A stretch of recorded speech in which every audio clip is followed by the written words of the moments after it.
Turkiga markaasi ku saabsan dhinaca diblomaasiyadda iyo wixii ka soo kordhay caalamka qodobada ugu waaweyn maanta ama caawa wararka ku daawan doontaan waxaa ka mid ah hogaamiyaha waqooyiga Korea Kim Jong Un oo sheegay in nuclearkii lagu weerari lahaa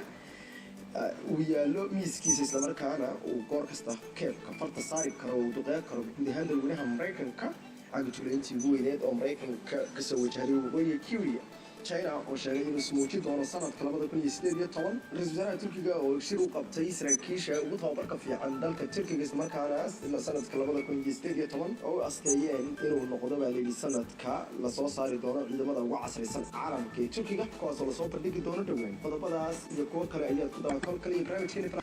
dalka Iran madaxweyne Xasan Rouhani ayaa ka digay in dadka uga digay in ay dadku sameeyaan fadqalalo ku saabsan banaanbaxyada ay ka sameynayaan magaalooyinka waaweyn Xasan Rouhani ayaa wuxuu sheegay in uu la ogol yahay ayuu yiri dadka doonaya inay soo bandhigaan buri afkaartooda iyo aragtidooda ku saabsan buri waxa ay diidan yihiin iyo tabashadooda si nabadgelyo ah balse aysan ogolayn buri qaswadayaal ku dhex dhuumanaya mudaharadayaasha Rouhani ayaa wuxuu sheegay in dawladdiisu ay ka hortagayso dadka doonaya inay dalka markaasi paralyze gareeyaan buuri ama markaasi ay dalka ka dhigaan mid fadhiida hase yeeshee wuxuu ka digay in ay dadku aysan isku khaldin buuri waxa loo yaqaano xaqa muwaadiniinta ay buuri inay dadku mudaharaadaan islamarkaana dastuurka dalku uu ogol yahay buuri in dadku ay afkaartooda iyo waxay diidan yihiin si salmiya kusoo bandhigaan balse ay la diidan yahay in dowladda shisheeye ay gacanta gaaleeyaan wakaalada wararka Irbil ayaa sheegtay dalkaasi Iran in shabakadaha dhinaca internetka ee la yiraahdo Instagram iyo Telegram la joojay isla markaana si kumeel gaar ah yiraahdeen loo xanibay si dadku ay uga fogaadaan in ay isku wacaan isla markaana ay ku baahiyaan baalili fadqalalooyinka iyo mudaharaadyada dalka ku sii baahay dalka ayaa guud ahaan weli waxa ka soconaya mudaharaadyo xooggan iyadoo ciidamada ammaanku ay la daala dhacayaan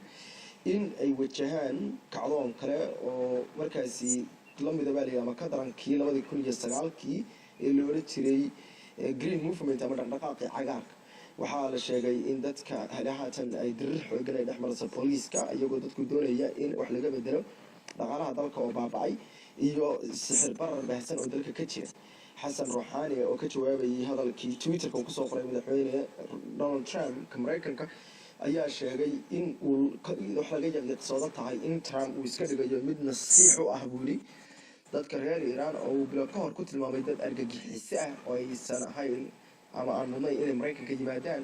wuxuuna sheegay in haatan inuu Iran ama Iraaniyiinta uu ku tilmaamo muwaadiniin markaasi si salmi ah wax u wada ay tahay munaafaqad iyo xumaan weyn oo uu doonayay inuu ku dhoodhoobo ayuu yiri xumaanta uu la dabacsan yahay dadkaasi reer Iran halka nagala soo xukunta Hindiyana waxa ka dhacay dagaal culus kooxo hubaysan oo markaasi ka tirsan islaamiyiinta ka dagaalama Kashmir ayaa gudaha u galay xero ciidan oo ay leeyihiin militariga dalkaasi Hindiya waxayna gudaha ka gooyeen afar ka mid ah ciidamada militariga dalkaasi Hindiya dagaalka ayaa bilowday saqdi dhexe xalay labadii habeenimo waqtigii ay ciidamadu kala seexdeen 2 saacadood kadib xilligii ay u dabaaldegeen ciidamada dalkaasi Hindiya kala wareegga sanadka milaadiga waxaana la sheegay in ciidamadu ay ahaa 4 askari ama 4 ka tirsan baa kooxda ay wax weeraray ay gudaha u galeen xerada isla markaana ay ku jireen ugu yaraan 10 saacadood oo dhow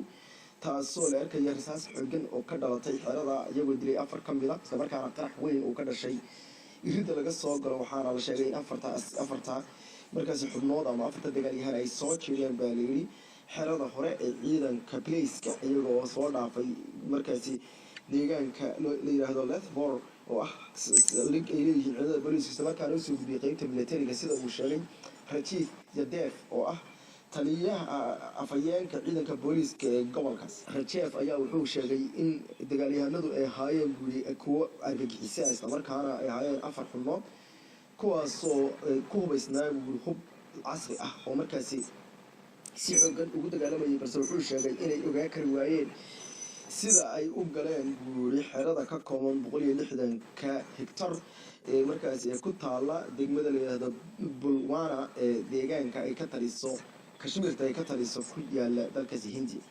dagaalka oo mid qaraad ayaa la sheegay in ciidamada Hindiya qaar kamid ah ay heart attack ama wadna gariir u dhinteen ka hor intaysan xabad bilaaban sida ay wararku sheegayaan